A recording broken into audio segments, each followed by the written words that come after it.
Hey, hey, hey, buckle up, because I've got a wild, out-of-this-world moment from our corner of the universe. We've all fantasized about scoring tickets to the concert that changes everything, but this time she crossed every line. All in the name of her queen bee obsession. Today, I have to tell this one from the left to the left. My story begins with a betrayal that cost us everything. My wife cheated on me to land VIP Beyoncé tickets. I walked away and made sure she felt the consequences. I'm 33, and my wife, Ariana, 32, cultivates a snide little way of talking about other women that she loves to use. It's a word she throws around to belittle them, and painfully, she's the living embodiment of that energy. For years I believed she was someone who gave her all to our relationship. That was the impression she sold me, a kind of steady devotion I leaned on. But discovering who she truly was beneath the surface shattered me. The pain has lingered, depression followed, but anger has been the louder, harder thing to swallow. We go way back. We started dating in our first year of college. I was a student, she worked at a cafe I hit up between classes. She presented herself as uncomplicated there, quiet, not the type to chase the party scene. That calm, grounded demeanor drew me in. I've never been into the type who equates living with non-stop bar hopping and reckless nights. Even though Ariana never attended college, I didn't write her off. She was sharp in her own way. I fell hard, and sometimes I wish I hadn't. Most of our years together were fine. We hit a rough patch when she considered relocating for work, but we navigated that and came out grateful. We married about a year after I finished school, and I pictured forever. Then recently I learned something about her that blew me apart. I don't need to say outright that she cheated, the facts are plain, but the way she did it is what burns me up the most. When we first met, she wasn't big on social media. After we tied the knot, she slowly joined platforms, the same ones I use, Reddit, Twitter, Instagram. If she had been active earlier, maybe I would have seen the signs. It didn't take long for me to notice an obsession forming, Beyoncé. I respect her music, sure, but I never imagined anyone could get so swallowed by it that they lost perspective. I'm a fan of athletes and musicians, but I don't worship strangers. I avoid parasocial traps. When I noticed Ariana sliding toward that kind of extreme, alarm bells rang in my head. I tried to steer clear of framing it as parasocial because that would open a whole battleground I didn't want to fight. At that point she hadn't yet lashed out at trolls online, but she was close. She had the time to obsess, she wasn't working. Initially we had been trying for children, but after 2 years without success she said she'd look for a job and never really did. So I became the only earner. To her credit, she kept the house in order and cooked. Still, everything unraveled when she declared she had to go to the Beyoncé show. By the time she told me, the affordable tickets were gone 2 weeks out. Resellers wanted outrageous sums. I weighed options: buy one overpriced ticket from a reseller, book a later city and fly out, or skip it. She had friends she knew online going to that specific show. It was their chance to meet, and she insisted meeting them there was important. She wasn't thrilled at the idea of changing dates or me tagging along. That rubbed me the wrong way, but I didn't press. I wasn't a die-hard Beyoncé stan, I wasn't planning to be miserable over it. When I said the reseller prices were out of reach, she sulked and stayed in a foul mood all day. I kept calm, though it irritated me. I wanted to say something sharp, but I didn't want more drama. Truth is, I'd half planned to grind overtime to surprise her with a ticket and soften the blow, but fate denied me that chance. A week before the concert she announced she had VIP tickets. My immediate reaction was relief mixed with confusion. How did she suddenly have luxury passes when ordinary seats were selling for a fortune? She claimed an online friend had an extra because the original owner had to cancel. She said it was free. That made no sense. Who gives away a VIP pass worth hundreds for nothing? I asked questions and she told me I was overthinking it, that her friend just wanted her there and knew she didn't have a job. Part of me wanted to believe her, but another part kept nagging that something darker was hiding beneath that casual explanation. She'd been unusually glued to her phone leading up to the night, not secretive, but constant, and that made me wary. I decided not to confront her before she left. I figured it'd be better to see what happened and snoop after she returned, when she'd be calmer and less jittery. On the night, she sent me photos from the venue, grinning faces, VIP merch on display, and for a flicker I felt okay. Then the messages stopped. Despite my texts, she didn't reply until roughly 10 a.m. the next morning. She described an amazing, crazy night, a Beyoncé-themed club, heavy drinking, and collapsing at an Airbnb. On the face of it, that didn't seem odd for a concert trip, but it clashed with how she usually communicates. She would have texted during an Uber or as they headed to the club. It was the way she'd obtained the VIP passes that left a rotten taste in my mouth. When she came home I acted normal outwardly, but inwardly I was plotting a time to comb through her messages and get to the truth. When I finally had the chance and started digging, what I unearthed was sharp and unmistakable. Her conversations with an online friend and a man named Chase laid out the sequence plainly. She'd confided in that friend, griping that I wouldn't spend thousands to buy her the experience. The friend asked if I'd purchased a VIP ticket. When Ariana said no, the friend offered to link her to someone who had VIPs to spare. There was a catch: the tickets came via a man. After a pause, Ariana told the friend to tell him to save one for her. The guy messaged and made it clear nothing was free. She knew that, and she sent him a photo. He liked what he saw and told her she'd be with him for the night. They traded messages up until the concert day, coordinated meetups, and then silence until she returned. On her way back she sent a curt, "Thanks for the great time." That one line told me everything I needed. I documented the exchange, slid her phone back where I found it, and kept silent. She never suspected I had been reading. There was no way I could stay in that marriage after seeing proof like that. I'd already spoken with a lawyer to start the split. People say to let others have their obsessions, but when someone chooses to sleep with another person because a ticket mattered more than your vows, obsession becomes ruin. There's no forgiveness for something on that scale. I planned to present the papers so there would be no turning back. Soon. When I finally set my mind to ending it, I played it calm. Ariana didn't notice a single change in my demeanor. She carried on with her morning routines, humming Beyoncé songs in the kitchen like nothing in the world had shifted, while I was quietly preparing to detonate the foundation of our marriage. Inside, every hum she made scraped like nails across my nerves. How could she be so carefree after selling me out for a ticket? The disconnect between her bliss and my silent fury only deepened my determination to handle this with precision. I didn't rush. Instead, I organized every detail with quiet patience. I scheduled my attorney meetings when I knew she'd be out. I started sorting through our finances, separating what was mine from what we had together.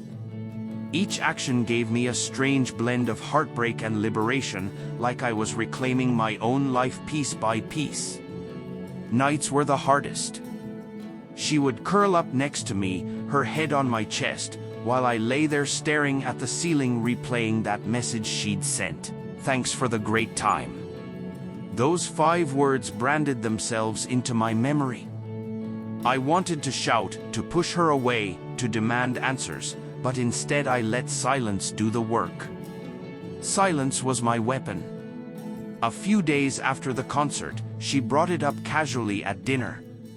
She laughed while describing the club, the energy, the spectacle. She even reenacted parts of Beyoncé's choreography in the living room, spinning around like she was still lost in the glow of it all. I forced a smile, nodded along, and bit my tongue until I tasted iron. The worst part was how proud she seemed, like the night had been the highlight of her year. For her, it was freedom. For me, it was proof that my marriage was dead. As the days passed, I found myself studying her more closely. The way she typed furiously on her phone, pausing only to grin at something she wouldn't share. The late-night showers. The sudden bursts of giddiness over notifications. Every little thing screamed that she was still in touch with him. She thought she was clever, but every slip tightened the knot in my chest. I collected the evidence methodically, screenshot after screenshot, message after message. I didn't need the mountain of proof, but building it gave me strength. My attorney and I mapped out the strategy. No screaming confrontations. No messy public meltdowns. Just cold, clinical execution. I'd confront her once the papers were ready, leaving her no wiggle room, no time to spin lies. And that plan became my lifeline. Whenever the fury bubbled too close to the surface, I reminded myself, soon, this will be over. One night, about a week later, she was humming in bed again. I turned to look at her, and for a fleeting second, I saw the woman I had once fallen for. The one who smiled shyly across a cafe counter, who made me believe she was grounded and real. The ache that hit me was brutal. But then my mind snapped back to Chase.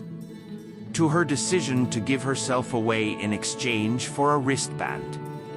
That memory burned the nostalgia right out of me. She wasn't that girl anymore. Maybe she never had been.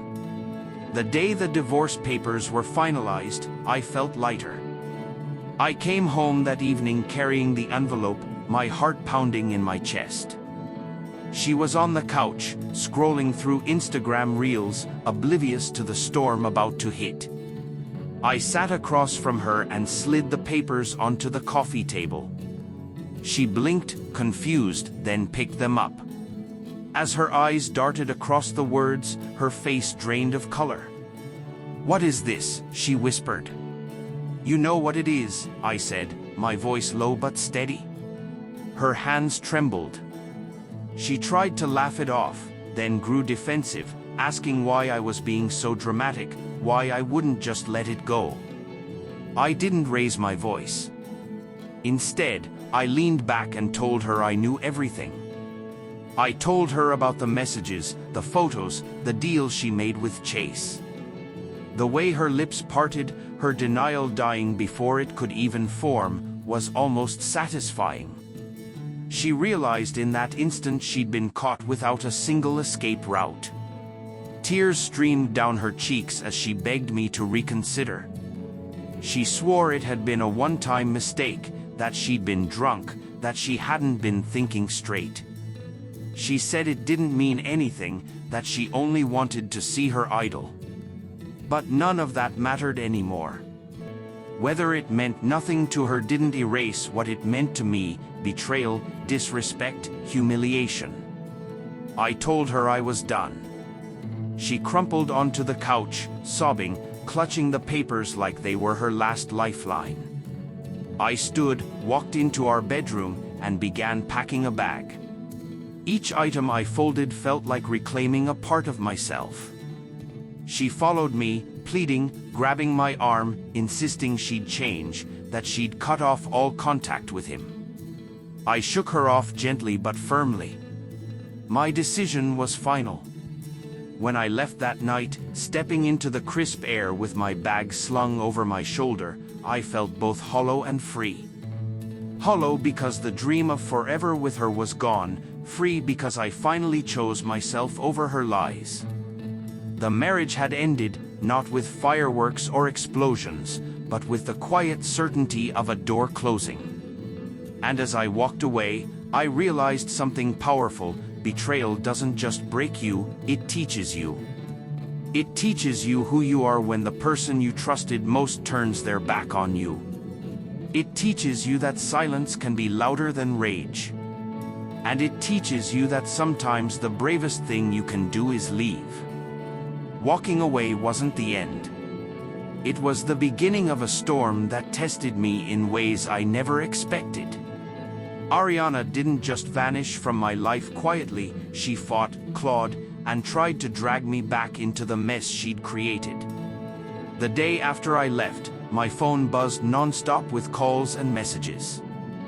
First came apologies, then promises, then accusations. She said I was cruel, that I'd thrown away years of love over one mistake. But deep down, I knew this wasn't a mistake, it was a choice. And choices have consequences. I ignored her at first. Silence had become my shield, and I wasn't about to lower it. But she didn't stop.